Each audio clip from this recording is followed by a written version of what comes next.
Welcome back. Thank you for joining us. I'm here with Jose Aguinaga. Thank you so much for being here, Jose. He's a tech veteran with 15 years of experience and 8 years of experience in digital assets. For the past 2.5 years, he's been the SEO of Tungsten, an ADGM regulated virtual asset or digital asset custodian. Thank you so much for being here. Thank you for having me, Chris. Very happy to be here. Great. Let's just kick off by saying, what was the original vision behind Tungsten and why did you choose to be FSRA regulated? So Tungsten from the very beginning was meant to be a crypto custodian that was spearleading the Middle East initiative for digital assets. We saw back in the day further ventures backed by ADQ that there was definitely a growth for and a demand actually as well for crypto assets in the industry. And it made very clear that the framework introduced by 2018 by the FSRA was the best guidelines we could use to then set up a crypto custodian to serve other VASPs in the region. And then when you think a little bit about the journey, how was the market in the UAE 2.5 years ago versus right now? So I will say back in the day, only 2 years ago, but 2 years ago, we had still some challenges in terms to convince people for the adoption of digital assets. It is very clear now with recent movers by large institutions that crypto is not going anywhere, even though recently there might be perhaps some challenges in terms of pricing. The outcome of the 2 years of adoption has been fantastic. We have seen large sovereign-backed organizations such as Mubadala taking large positions in crypto. We have seen one of the largest deployments in crypto investment by MGX into other of the, if not the largest trading exchange in the region that actually set up an RCH here. So I think it was a self-fulfilling prophecy that we're very happy to have been part of. That's terrific. And I would love to speak a little bit about the journey of obtaining that license, working with ADGM and the FSRA. Take us through the key steps. Yes.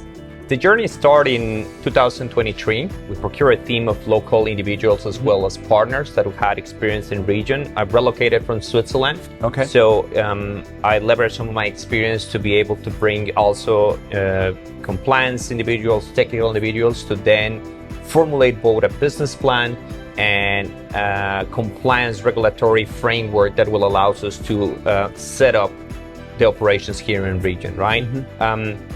My previous co-founder, Chris, who also set up the initial operations of the team, was very clear from the very beginning that we had to do two initiatives first. So the business initiative, how the company will be successful operationally speaking for years in advance, as well from a compliance capacity, how will we be able to meet all the regulatory requirements that we had to be in advance. So we put these two components together. We, whenever it was possible, we leveraged local workforce in terms of compliance, frameworks, partners, and whenever we also brought our own know-how to then bring to the initial approval that we got by the end of 2023.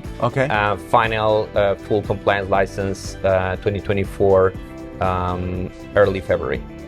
Okay, excellent.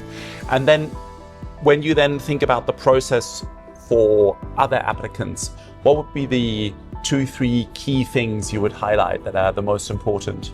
So more often than not, particularly from the tech side, which is heavy of my background, people tend to hover around solving a solution and going for the product route, right? Like they get very involved into a problem they're going to challenge.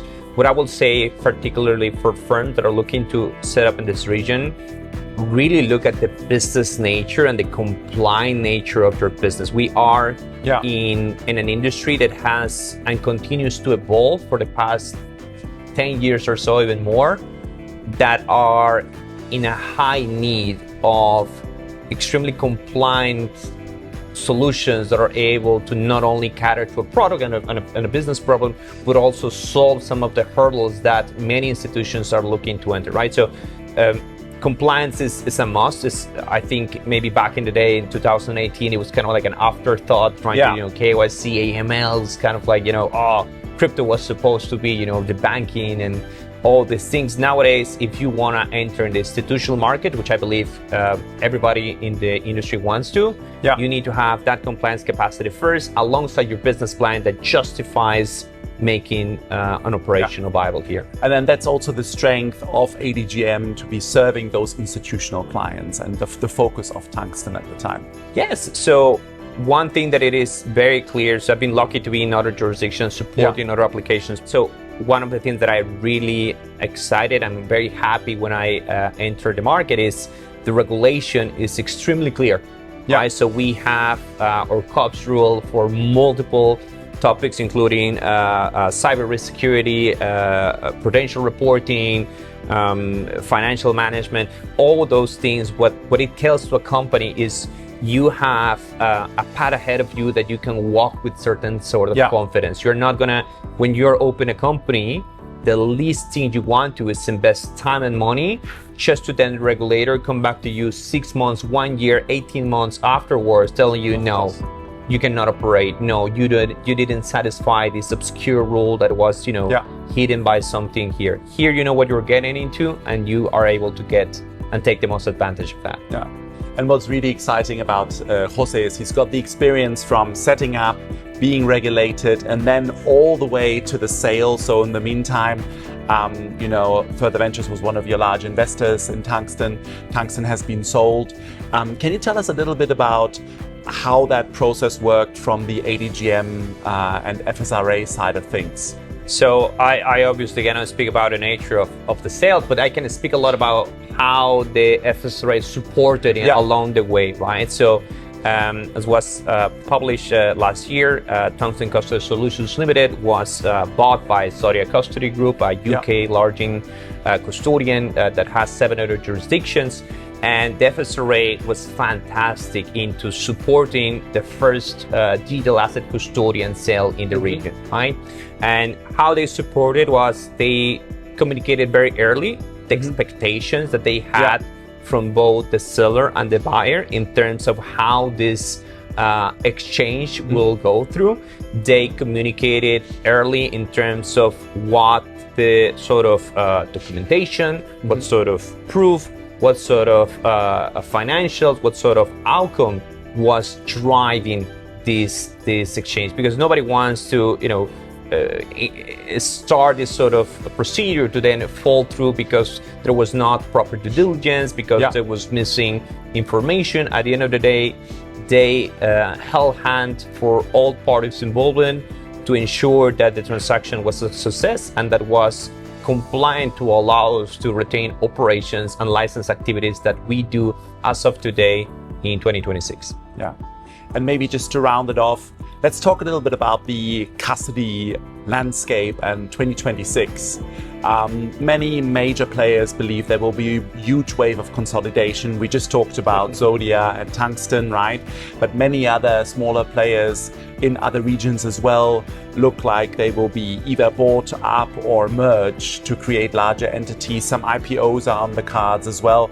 Let's just touch up on that to finish off with a little bit of an outlook for 2026. Yes, I think the digital custody business is a trust-based business, and larger companies tend to provide that sort of confidence in terms of how a large organization is more suitable to larger volumes and larger operations. So it is just natural that we're going to continue seeing these sort of transactions happen. I think if there was a jurisdiction where some of these institutions in the industry will make sense to operate and prepare for a future acquisition, will be the Abu Dhabi global market, and we're already seeing it. I'm going to leave that as an ended note, that we're seeing more and more jurisdictions and more entities, more entities relocating and changing their headquarters here to perhaps prepare themselves for a future sale or IPO. We'll see. That's terrific. Jose, thank you so much for coming in today. Chris. Appreciate it. And thank you for tuning in. Thank you.